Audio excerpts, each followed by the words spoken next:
Y hermanas, nuevamente está con ustedes el hermano Alexander Castellanos desde la Iglesia de Cristo en Ciudad Merliot, República de El Salvador. Hoy es día de alabanza a nuestro Dios, día de adorarle en espíritu y en verdad. Gracias a Dios que este día siempre lo dedicamos a esa adoración especial a Él. Nuestro ruego es que Él reciba nuestra adoración.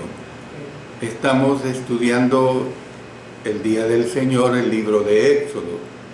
Y ahora vamos a entrar, o a continuar, mejor dicho, con el capítulo 21. Vamos a estudiar los versículos 1 hasta el 11.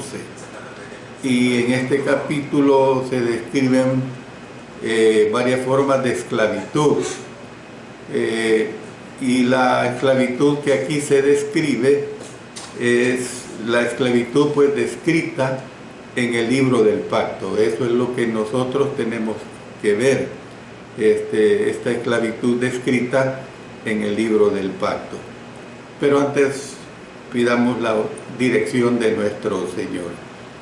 Padre eterno, una vez más estamos agradeciéndote infinitamente porque nos permites el estudio de tu palabra en este libro tan especial como lo es el libro de Éxodo, donde hay tanta enseñanza para nosotros.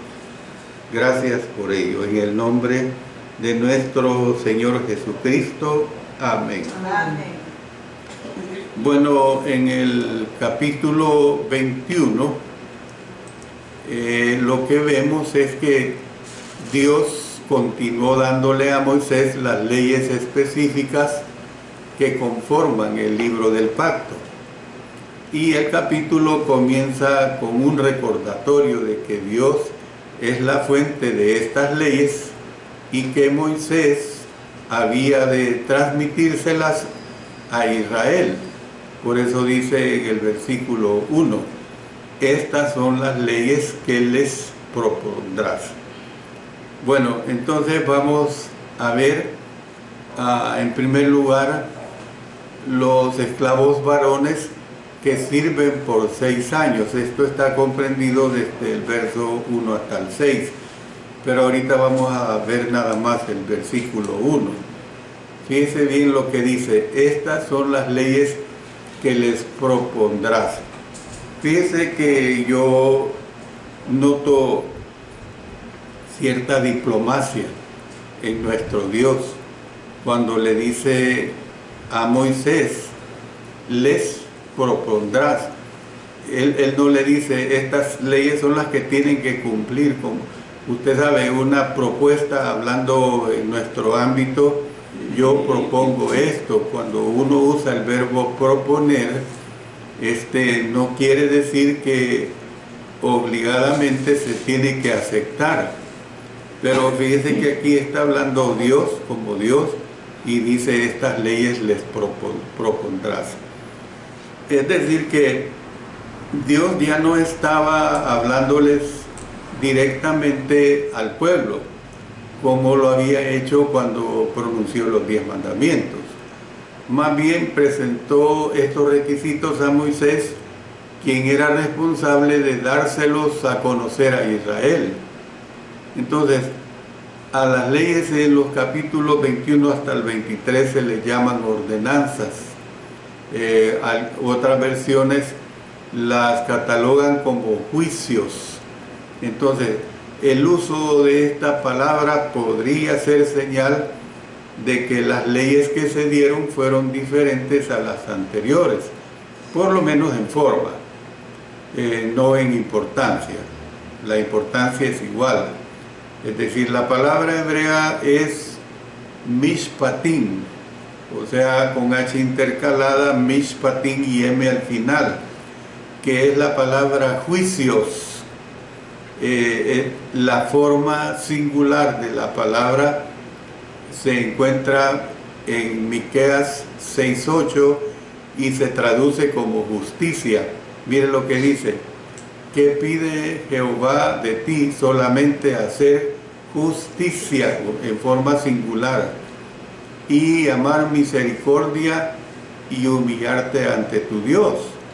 Pero usted tiene que entender que la palabra justicia implica pluralidad. Cuando se aplica la justicia, cualquier tipo de justicia indica pluralidad. Entonces, se hace referencia pues a los precedentes para guiar a los magistrados civiles de Israel en los casos de litigio en materia civil. Podemos ver pues que el uso que se hace de la palabra civil, aunque comprensible para las personas en la actualidad, a lo mejor podría no ser aprobado o apropiado, debido a que Israel probablemente no diferenciaba entre leyes civiles y leyes religiosas. Es decir, todas sus leyes fueron dadas por Dios. Hay que entender esta situación. Entonces, la palabra como decisiones orientadoras, y habló de las leyes posteriores como decisiones basadas en casos, o sea, situaciones específicas, pues, o decisiones basadas en precedentes, o sea, decisiones basadas en casos dados, pues. Y agregó que eran aplicaciones de los principios establecidos, presentados en los 10 mandamientos, que ya los hemos estudiado ampliamente. Entonces, lo que vemos es que la primera sección de las ordenanzas se refiere a la esclavitud, particularmente cómo debía acabar un periodo de esclavitud. Es decir, se consideraban las siguientes dos situaciones. Primero, un esclavo varón que había servido por 6 años y una esclava comprada como compañera, sea para el amo o para el hijo del amo. Bueno, miren lo que nos dice Deuteronomio 15, 12 al 18. Dice: si se vendiere a ti tu hermano hebreo o hebrea, y te hubiere servido 6 años, al 7º le despedirás libre. Y cuando lo despidieres libre, no le enviarás con las manos vacías. Le abastecerás liberalmente de tus ovejas, de tu era y de tu lagar. Le darás de aquello en que Jehová te hubiere bendecido. Y te acordarás de que fuiste siervo en la tierra de Egipto y que Jehová tu Dios te rescató. Por tanto, yo te mando esto hoy. Si él te dijere: no te dejaré, porque te ama a ti y a tu casa y porque le va bien contigo, entonces tomarás una lesna y horadarás su oreja contra la puerta, y será tu siervo para siempre. Así también harás a tu criada.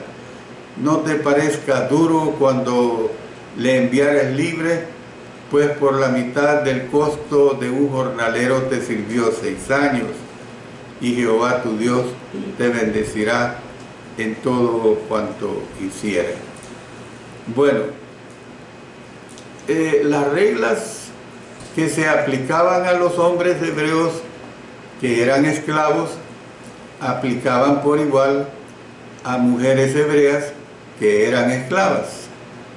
Las mujeres, por lo tanto, podrían convertirse en esclavas sin ninguna expectativa de convertirse en compañera del amo o del hijo de este amo.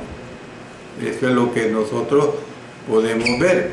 Pero miren lo que nos presentan los versículos 2 al 6 de Éxodo 21, que es el que estamos estudiando. Dice: si comprare siervo hebreo, 6 años servirá, mas al 7º saldrá libre de balde.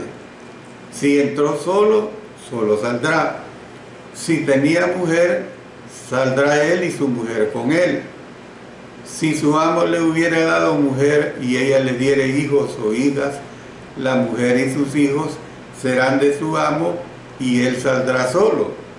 Y si el siervo dijere, yo amo a mi señor, a mi mujer y a mis hijos, no saldré libre.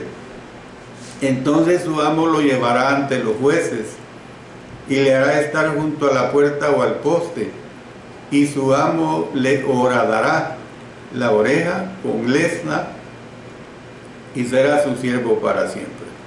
Bueno, aquí hay varias especificaciones que conforme las vayamos analizando vamos a aclararlas, pues. En el mundo antiguo los esclavos se adquirían principalmente mediante conquista o compra. Si no lo compraba, lo había conquistado.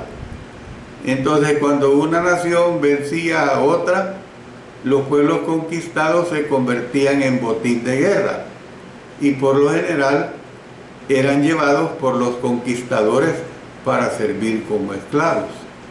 Entonces, ser llevados para ser esclavizados parece cruel.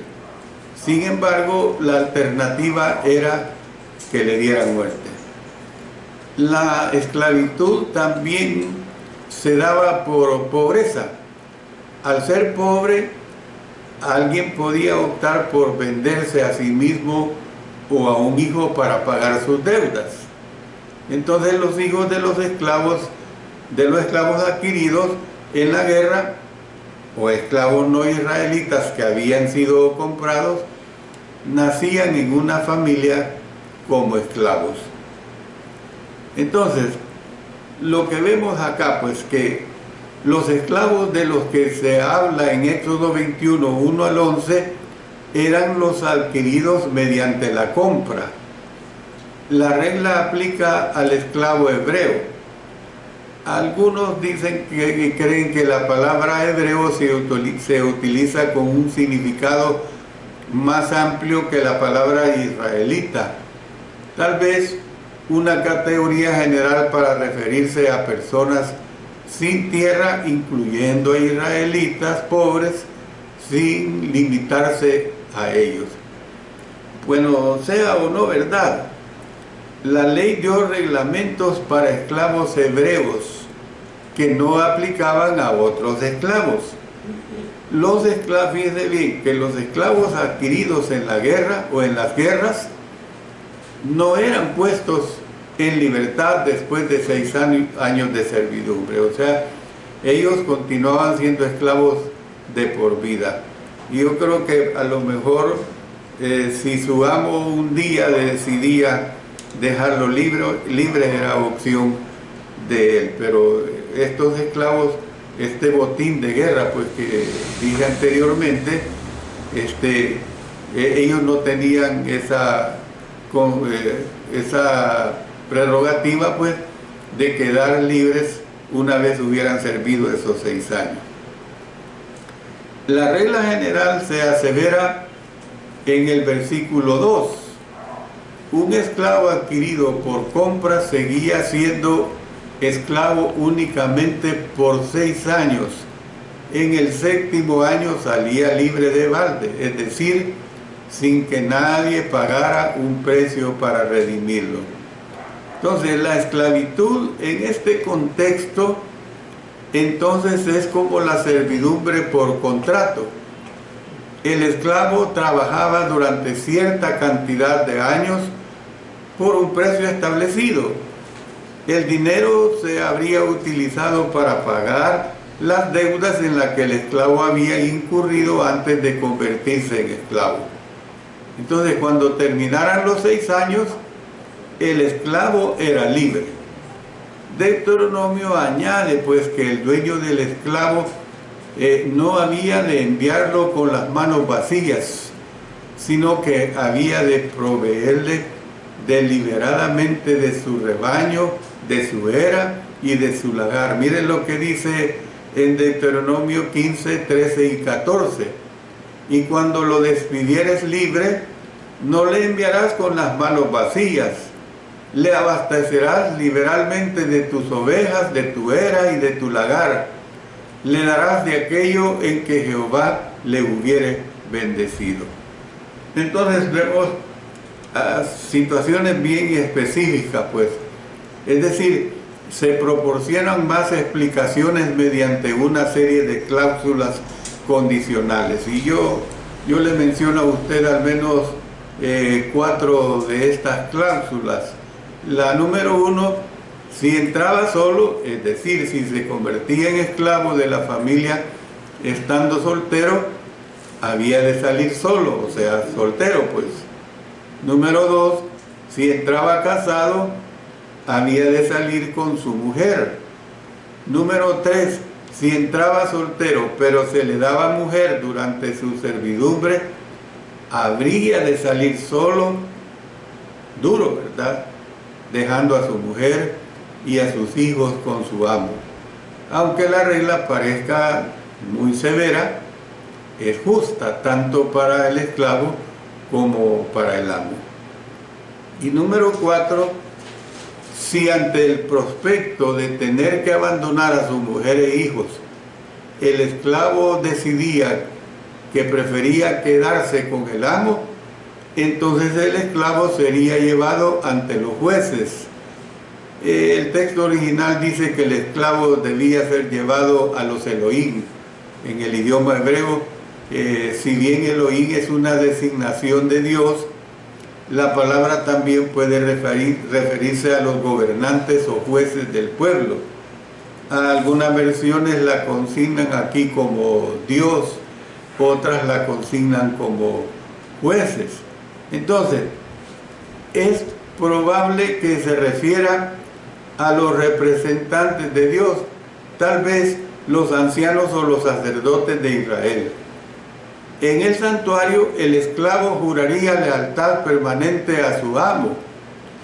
Luego, junto a la puerta o al poste, probablemente de la casa del amo, aunque algunos creen que se refiere al dintel de la puerta del santuario, su oreja era horadada.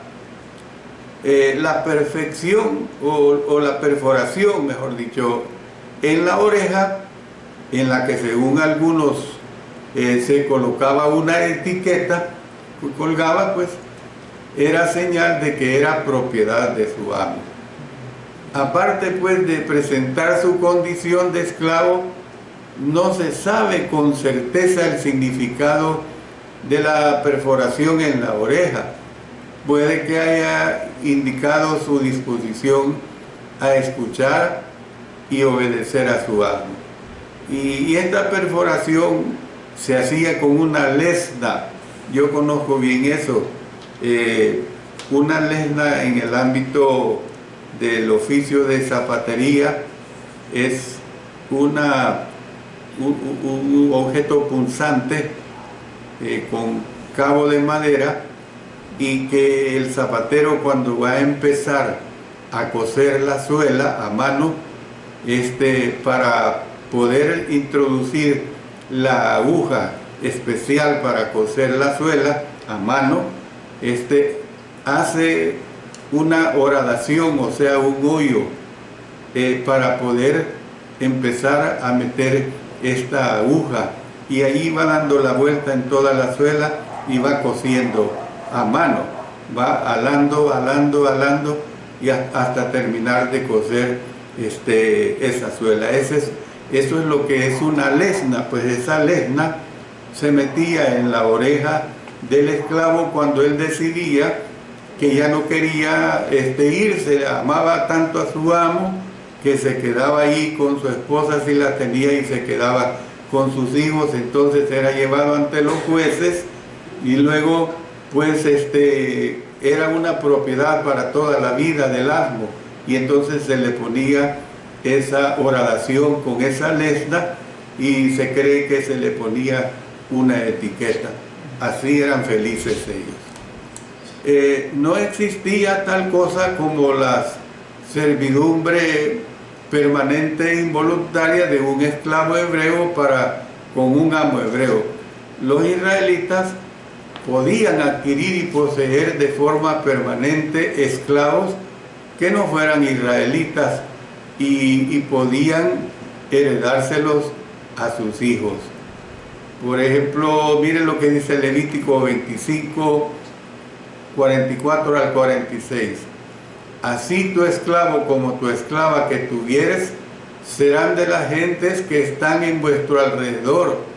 De ellos podréis comprar esclavos y esclavas. También podréis comprar de los hijos de los forasteros que viven entre vosotros y de las familias de ellos nacidos en vuestra tierra, que están con vosotros, los cuales podréis tener por posesión y los podréis dejar en herencia para vuestros hijos después de vosotros, como posesión hereditaria, para siempre os serviréis de ellos. Pero en vuestros hermanos, los hijos de Israel, no os ensoñaréis cada uno sobre su hermano con dureza. Entonces, sin embargo, pues, el esclavo hebreo podía comprometerse voluntariamente a servir a su amo de por vida, lo que hace un momento he estado diciendo. De acuerdo con la legislación dada más tarde, todos los esclavos israelitas habían de ser puestos en libertad y se les permitiría regresar a su tierra cada año 50, o sea, es en el año del jubileo. Miren lo que dice Levítico 25:10. Y santificaréis el año 50 y pregonaréis libertad en la tierra a todos sus moradores.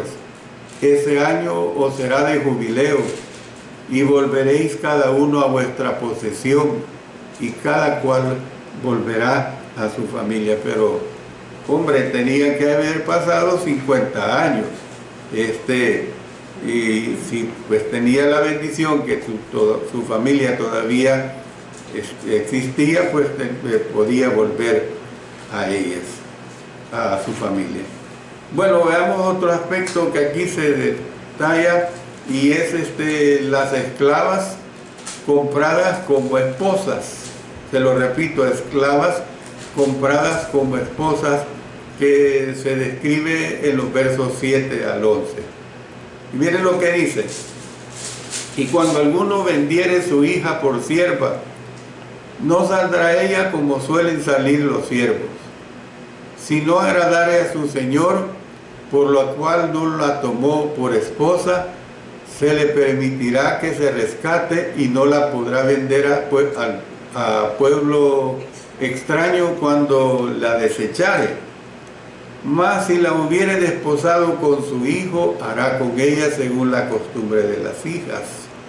Si tomare para él otra mujer, no disminuirá su alimento, ni su vestido, ni el deber conyugal, y ninguna de estas tres cosas hiciere, ella saldrá de gracia sin dinero.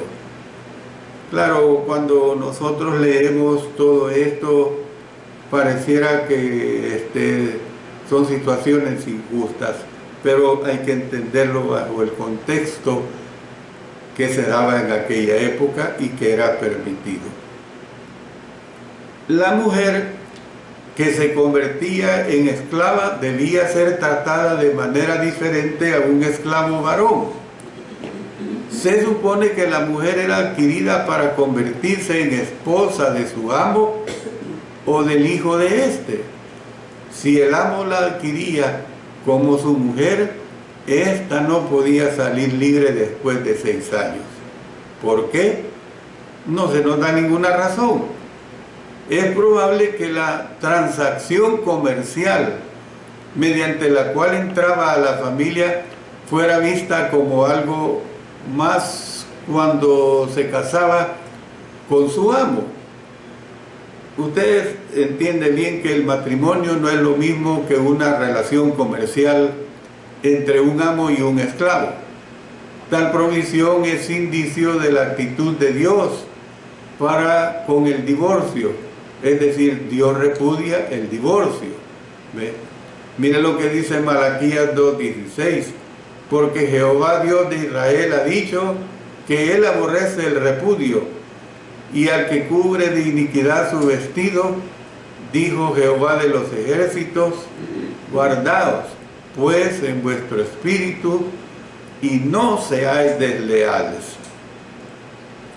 ¿Era justa la restricción para la esclava que no era puesta en libertad después de 6 años? Bueno, la ordenanza parece anticipar que la compra funcionaría bien para ambas partes. Sin embargo, dicha transacción podría dar como resultado varios escenarios. O sea, cuando estoy diciendo que era una situación agradable para ambas partes, era una situación agradable para el amo, como también era una situación agradable para la mujer que era sometida a esta situación. Y vemos varias aclaraciones. Vamos a ver al menos 4 aclaraciones al respecto de ello. Número 1, aunque el amo tomara otra mujer, la mujer que adquirió tendría siempre su alimento, su vestido y el deber conyugal. Ahí lo dice en el versículo 10. Número 2, si el amo la encontraba desagradable como esposa, entonces permitirá que se le rescate, o sea, comprar de vuelta, pues. Miren lo que dice el versículo 8. Si no agradare a su señor, por lo cual no la tomó por esposa, se le permitirá que se rescate y no la podrá vender a pueblo extraño cuando la desechare. En otras palabras, si la compra no era satisfactoria, el padre de la esclava podía comprarla de vuelta. El amo no podía venderla a pueblo extraño, o sea, nación extranjera, pues, porque sería injusto para ella.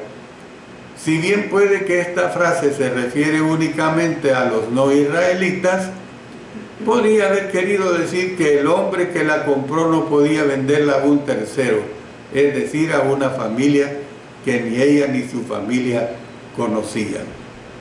Habían estas protecciones, pues. Número 3, si el amo la adquiría como mujer de su hijo, había de tratarla como a una hija. Ahí lo dice el versículo 9. Mas si la hubiere desposado con su hijo, hará con ella según la costumbre de las hijas.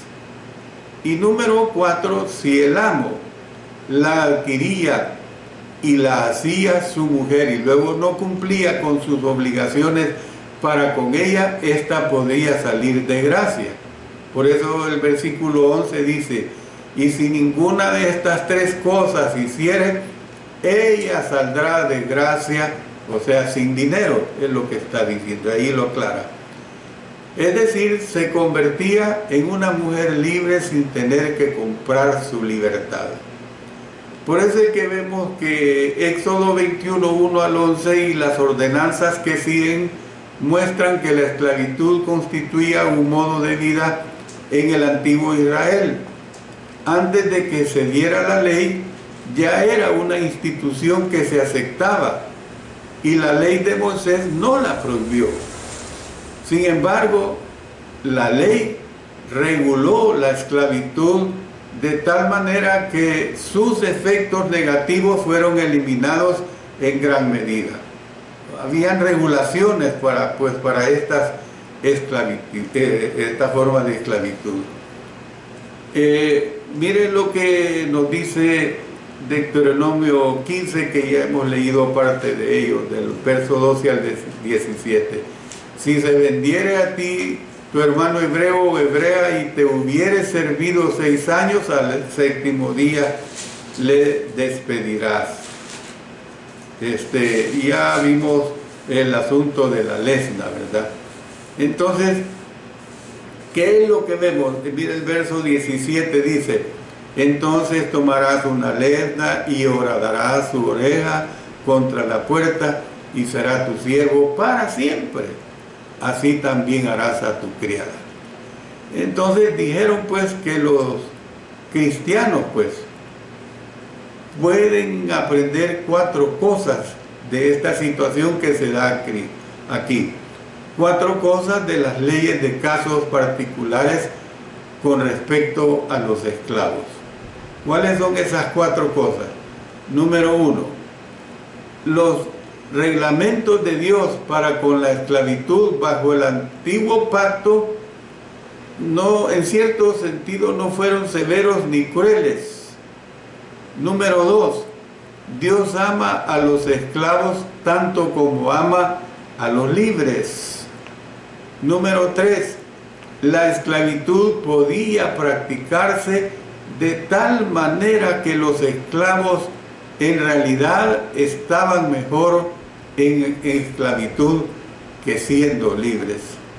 Y número 4, el dueño de esclavos no era dueño de los esclavos en un sentido total. ¿Por qué?